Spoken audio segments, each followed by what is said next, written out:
บดต่อคลุกไว้ละ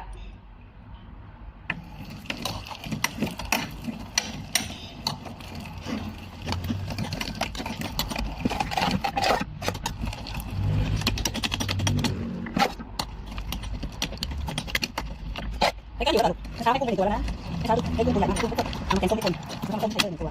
ไม่กินหรอกมีกุ้งมากมีอะไรก่อนเต็มด้วยข้าวบดก็เป็นส่วนหนึ่งของอาหารเนี่ยแต่ไม่ใช่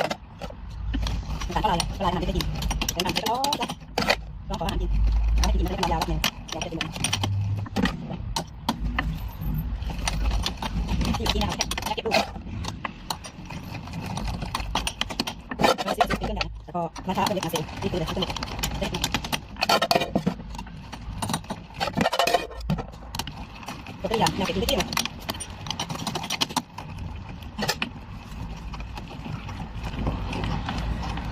โอเค